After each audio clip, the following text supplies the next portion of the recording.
Hello everyone, टिकलेज academy YouTube channel में आप सभी का स्वागत है।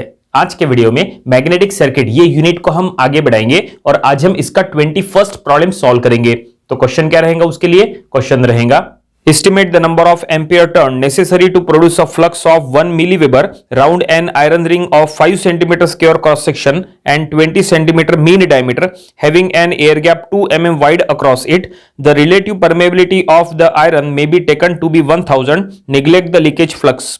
तो देखिए क्वेश्चन आपके सामने है, ये प्रॉब्लम हमें सॉल्व करना है और ये प्रॉब्लम सॉल्व करने के लिए हम वही फिक्स फॉर्मेट का यूज करेंगे जो हमने इसके पहले के लेक्चर में बताए थे। देखो ये है वो लेक्चर, ये लेक्चर आपको जरूर स्टडी कर लेना चाहिए। इसमें हमने एक फिक्स फॉर्मेट बताए थे। वो फिक्स फॉर्मेट अगर आपको पता है तो आप कोई भी मैग्नेटिक सर्किट का प्रॉब्लम जिसमें एयर गैप हो आप आसानी से सॉल्व कर सकते हैं। तो चलो आज का प्रॉब्लम हम सॉल्व करेंगे। ये क्वेश्चन आज जो दिया है इसमें हम सबसे पहले गिवन डाटा लिखेंगे, देन आफ्टर इसका सॉल्यूशन बनाएंगे। क्वेश्चन हमने आज के वीडियो के डिस्क्रिप्शन में दे दिया है, वहां से भी आप देख सकते हैं। तो देखो क्वेश्चन में क्या दिया है। तो कोई भी प्रॉब्लम हो सबसे पहले आपको गिवन डाटा लिखना कंपलसरी है। तो देखो क्वेश्चन में लिखा है estimate the number of ampere turn. देखो हमें एम्पियर टर्न फाइंड आउट करने के लिए कहा है। एम्पियर टर्न इट मींस 80 या फिर बोलो एमएमएफ। और क्वेश्चन में लिखा है necessary to produce a flux of, देखो फ्लक्स यहां पे दिया हुआ है, फ्लक्स फाई दिया है, कितना 1 मिलीवेबर दिया है। तो ये हम लिखेंगे 1 इंटू 10⁻³ वेबर। मिलीवेबर ऐसे में इंटू 10⁻³ आपको करना जरूरी है। क्वेश्चन में आगे पढ़ेंगे। Round an iron ring of 5 centimetre square cross section. देखो यहां पे एरिया दिया है, एरिया कितना दिया है? 5 सेंटीमीटर स्क्वायर दिया है। तो हमें इसको मीटर स्क्वायर में यहां पे कन्वर्ट करना पड़ेगा। तो ये हो जाएगा 5 इंटू 10⁻⁴ मीटर स्क्वायर। हमेशा ध्यान में रखो मैग्नेटिक सर्किट का कोई भी प्रॉब्लम सॉल्व करते समय आपको कोई भी यूनिट को मीटर में कन्वर्ट करना कंपलसरी है, चाहे वो सेंटीमीटर में दिया हो या मिलीमीटर में दिया हो। और अगर आपको यूनिट कन्वर्जन नहीं पता और अगर आपको मैग्नेटिक सर्किट में यूज होने वाले फार्मूलेज नहीं पता तो आप मैग्नेटिक सर्किट का फर्स्ट लेक्चर जो हमने अपलोड किए थे वो देख लीजिएगा। उसमें आपको सभी फार्मूलेज मिल जाएंगे और यूनिट कन्वर्जन भी मिल जाएगा। ठीक है, तो ये हमने एरिया लिख लिया। क्वेश्चन में आगे पढ़ेंगे। आगे लिखा है एंड 20 सेंटीमीटर मीन डायमीटर। देखो मीन डायमीटर दिया है, इट मींस कैपिटल डी दिया है, कितना 20 सेंटीमीटर। ये भी सेंटीमीटर है, हमें इसको मीटर में कन्वर्ट करना है। तो ये हो जाएगा 20 इंटू 10⁻² मीटर। ठीक है, तो ये हमने लिखे मीन डायमीटर। क्वेश्चन में आगे लिखा है having an air gap of that is 2 mm wide across. ठीक है, तो यहां पे एयर गैप का लेंथ दिया है, तो ये हो गया LAG। LAG it means length of air gap, कितना दिया है? 2 mm। mm में दिया है, इसको मीटर में कन्वर्ट करना पड़ेगा। तो ये होगा 2 इंटू 10⁻³ मीटर। ठीक है, हमने मीटर में कन्वर्ट कर लिया length of air gap. Question में आगे लिखा है the relative permeability of iron may be taken to be that is 1000। Relative permeability दिया है आयरन का, इट मींस μr दिया है, कितना 1000 दिया है। ओके, क्वेश्चन में आगे लिखा है neglect the leakage flux. Leakage flux आपको निग्लेक्ट करना है। ओके, और क्या फाइंड आउट करना है? तो क्वेश्चन के स्टार्टिंग में लिखा था find that is 80, it means ampere turn. Ampere turn हमें फाइंड आउट करना है, it means MMF, total MMF जो है वो हमें फाइंड आउट करना है। तो फाइनली क्वेश्चन जो दिया था उसके अकॉर्डिंग ये पूरा गिवन डाटा आपके सामने है और अब हम ये प्रॉब्लम सॉल्व करेंगे। ये क्वेश्चन में कहीं पे भी डायग्राम वगैरह दिया नहीं है। आप चाहे तो एग्जाम में डायग्राम ड्रॉ कर सकते हैं, वैसे डायग्राम ड्रॉ करना कंपलसरी नहीं है। डायग्राम ड्रॉ करने के कोई एक्स्ट्रा मार्क्स आपको नहीं मिलेंगे, आप चाहे तो ड्रॉ कर सकते हैं। तो फिलहाल ये हमने यहाँ पे गिवन डाटा लिख लिया है और अब हमें प्रॉब्लम सॉल्व करना है। और ये जो प्रॉब्लम है ये एयर गैप का प्रॉब्लम है। ठीक है, ये देखो यहाँ पे लेंथ ऑफ एयर गैप दिया है। अगर आप डायग्राम ड्रॉ करेंगे तो डायग्राम किस टाइप से बनेगा, कैसे होता है, देखो वो हम आपको बता देते हैं। तो ये देखिए ऐसा कुछ हम डायग्राम बना सकते हैं। एन आयरन रिंग, हमने एक आयरन रिंग बना दी है। ठीक है, आयरन रिंग के एक साइड में यहाँ पे हमने कॉइल वाउंड करा दिए। ये कॉइल का नंबर ऑफ टर्न है N। यहाँ पे वोल्टेज अप्लाई करेंगे तो यहाँ से करंट फ्लो होगा। ठीक है, ये जो करंट है ये कॉइल में फ्लो होगा। जब ये कॉइल में करंट फ्लो होगा then according to Faraday's law of electromagnetic induction यहाँ पे कॉइल में क्या हो जाएगा? फ्लक्स प्रोड्यूस हो जाएगा फाई। और फिर ये जो फ्लक्स है ये थ्रू आउट द रिंग जो है वो इस तरह से फ्लो होगा। ठीक है, लेकिन ये रिंग में कहीं पे भी एयर गैप नहीं है। ठीक है, ये जो फ्लक्स ये फ्लो हो रहा है ये क्या है? ये फ्लक्स फ्लो हो रहा है। ठीक है, और यहां पे कोई भी टाइप का एयर गैप नहीं है। अगर आप यहां पे एयर गैप लेंगे इट मींस अगर आप ये रिंग को कहीं से अगर थोड़ा कट करेंगे तो देखो एक स्लॉट हमने यहां से निकाल दिया रिंग का, तो यहां पे एक गैप आ गया। देखो ये जो गैप आ गया, ये गैप का जो लेंथ है, देखो ये जो गैप है ये एयर गैप है। ठीक है, और ये जो गैप का लेंथ है इसको हम कहेंगे LAG, that is length of air gap. ठीक है, तो ऐसे में ये जो फ्लक्स है जो यहां पे प्रोड्यूस हुआ है, ये फ्लक्स यहां से रिंग में से फ्लो हो रहा है और ये रिंग में से फ्लो होके यहां पे एयर गैप में से फ्लो होके फिर से रिंग में जा रहा है, ठीक है, इस तरह से। तो रिंग में भी फ्लक्स फाई फ्लो हो रहा है और एयर गैप में से भी फ्लक्स फाई फ्लो हो रहा है, ठीक है। और क्वेश्चन में स्पेशली लिखा था कि neglect the leakage flux, leakage flux neglect करना है। इसका मतलब यह है कि एयर गैप में से, ये देखो, जब ये फ्लक्स जो है रिंग में से फ्लो होके जब यहां पे एयर में जाएगा तो एयर से कोई भी फ्लक्स लीक नहीं हो रहा है, ऐसा क्वेश्चन में लिखा है, उसको निग्लेक्ट करना है, ठीक है। इसका मतलब यह है, जनरली क्या होता है, अगर क्वेश्चन में निग्लेक्ट लीकेज फ्लक्स होता है तो आपको निग्लेक्ट करना है, और अगर लीकेज फ्लक्स कंसीडर करना है तो ऐसे में क्वेश्चन में लिखा होता है कि लीकेज फैक्टर लैम्बडा का वैल्यू दिया होता है, ठीक है। उसके प्रॉब्लम्स भी हम आगे चल के लेंगे। फिलहाल यहां पे लीकेज फ्लक्स निग्लेक्ट करने को कहा है, इसका मतलब यहां पे कोई भी जो फ्लक्स है वो लीक नहीं हो रहा है, पूरा फ्लक्स जो रिंग में फ्लो हो रहा है वही पूरा फ्लक्स एयर गैप में से भी फ्लो हो रहा है, ठीक है।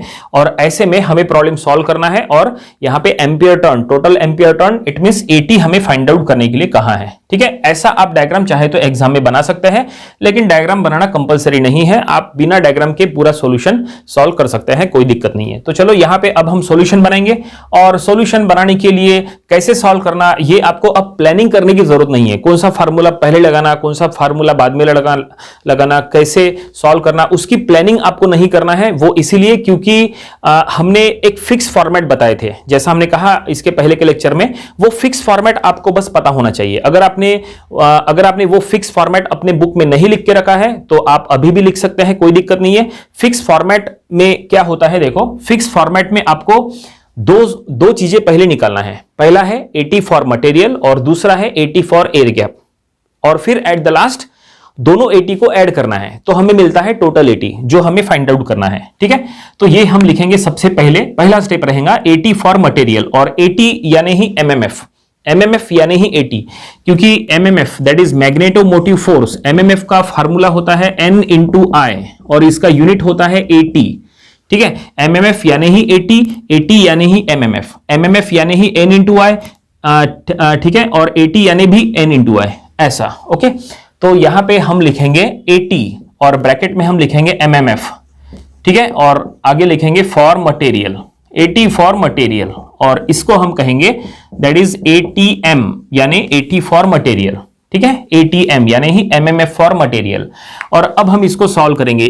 अब हमें इसको सॉल्व करते समय क्या क्या यहां पे स्टेप्स रहेंगी, तो इसके अंदर में 3 स्टेप्स रहेंगे। पहला, to find the value of B यानी फ्लक्स डेंसिटी, दूसरा to find the value of H यानी that is magnetic field strength या मैग्नेटिक फील्ड इंटेंसिटी, और तीसरा ATM। देखो क्या होता है, सबसे पहले जैसा हमने कहा, सबसे पहले बी फाइंड आउट करना है यानी फ्लक्स डेंसिटी।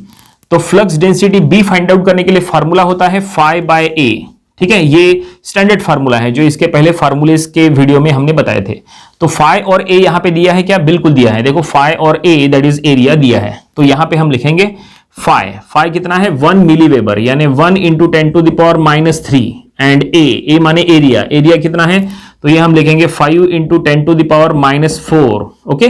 तो इसको आप सॉल्व करोगे तो इसका आंसर आएगा 2, और यूनिट हम लिखेंगे वेबर पर मीटर स्क्वायर। तो ये हमने क्या फाइंड आउट कर लिए, बी फाइंड आउट कर लिए। आप कहेंगे बी फाइंड आउट करने के लिए कहा नहीं है, तो हमने क्यों फाइंड आउट किए, हमने इसलिए फाइंड आउट किए क्योंकि हम फिक्स फॉर्मेट के तहत प्रॉब्लम को सॉल्व कर रहे हैं। हमने कहा था फिक्स फॉर्मेट, ये बहुत इंपॉर्टेंट है, हम आपको बार बार ये कहेंगे कि फिक्स फॉर्मेट के थ्रू आपको सॉल्व करना है और आपको फॉर्मेट कंप्लीट करना है। तो ये हमने 80 फॉर मटेरियल का पहला स्टेप यहां पे सॉल्व कर लिए। और अब दूसरा स्टेप, बी के बाद होता है H, to find the value of H.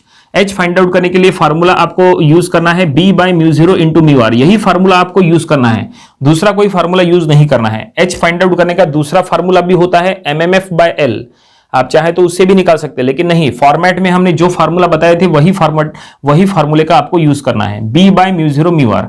B माने फ्लक्स डेंसिटी, वो हमें पता है, तो ये हम लिखेंगे 2, और डिनोमिनेटर में म्यू 0 माने एब्सोल्यूट परमेबिलिटी, तो वो होता है 4 pi into 10 to the power -7, ये स्टैंडर्ड वैल्यू है, इसके पहले के हर प्रॉब्लम में हमने यूज किया है। और म्यू आर माने रिलेटिव परमेबिलिटी, देखो रिलेटिव परमेबिलिटी गिवन डाटा से मिल जाएगा 1000, तो हमने लिख लिया 1000। बस इसको कैलकुलेटर में हम सॉल्व करेंगे, देखते हैं इसका आंसर क्या आता है। न्यूमरेटर में 2 divided by 4 pi into 10 to the power -7 into 1000, तो ये आ चुका है that is just a minute, तो ये आ चुका है 1591.549, हम लिखेंगे दैट इज 1591.549 और इसका यूनिट रहेगा 80 पर मीटर। तो ये हमने क्या निकाले, ये हमने H फाइंड आउट कर लिए, यानी that is magnetic field strength, यानी ही मैग्नेटिक फील्ड इंटेंसिटी, यानी ही मैग्नेटाइजिंग फोर्स, ये हमने H फाइंड आउट कर लिए। ठीक है, तो B और H दो चीजें निकल गई और अब फाइंड आउट करना है ATM। देखो ATM के लिए सॉल्व कर रहे हैं, देखो यहां पे क्या लिखा है ATM, यानी AT फॉर मटेरियल, यानी ही MMF फॉर मटेरियल। तो अब वो थर्ड स्टेप में हमें फाइंड आउट करना है, क्या कहा ATM, तो हम लिखेंगे ATM और ATM का फार्मूला हमें यहां पे यूज करना है H इंटू L।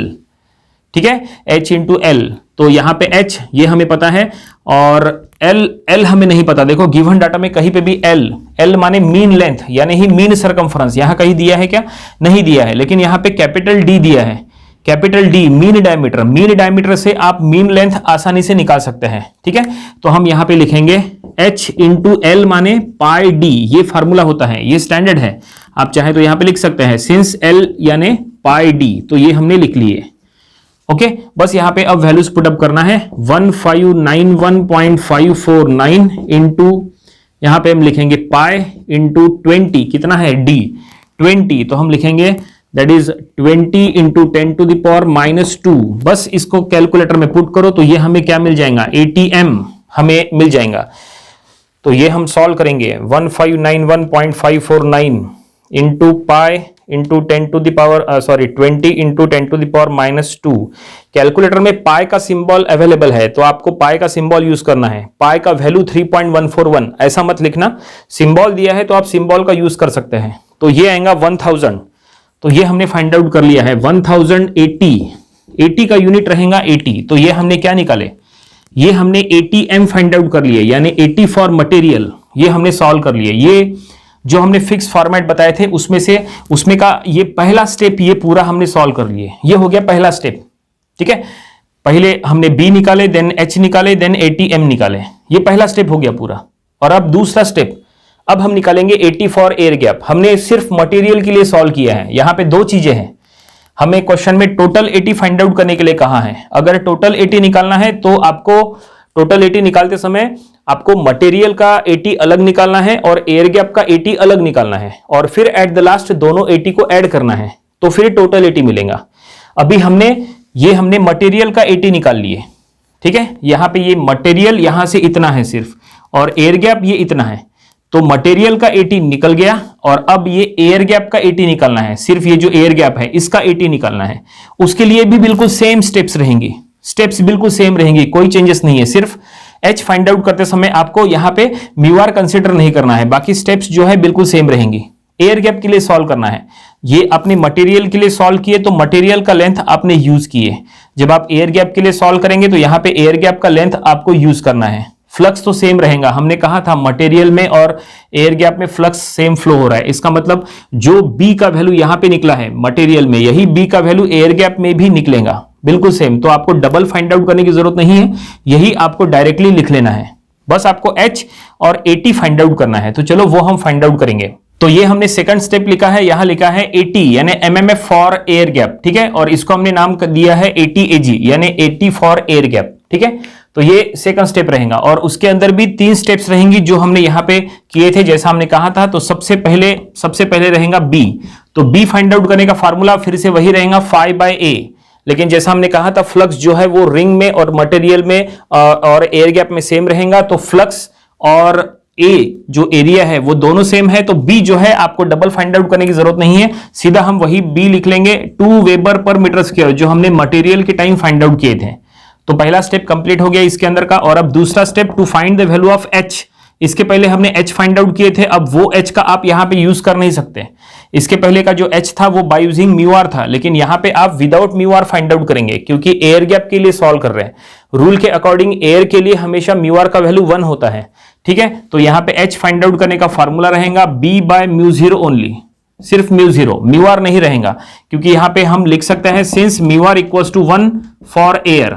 ठीक है, तो एयर के लिए हमेशा म्यू आर 1 होता है, तो ये आप यहां पे लिख सकते हैं। और अब यहां पे वैल्यूज पुटअप करेंगे तो ये हो जाएगा B के जगह 2 divided by μ0 4 pi into 10 to the power -7, ये स्टैंडर्ड है। बस अब इसको कैलकुलेटर में हम सॉल्व करेंगे, देखते हैं इसका आंसर क्या आएगा। That is 2 divided by 4 pi into 10 to the power -7।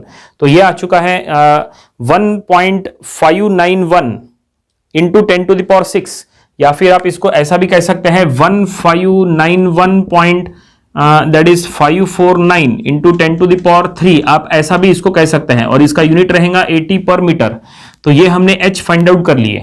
Okay, तो ये H मिल चुका है, यानी magnetising force, magnetic field strength, ये हमने एयर गैप के लिए सॉल्व किए हैं फिलहाल। ठीक है, और अब B हो गया, H हो गया।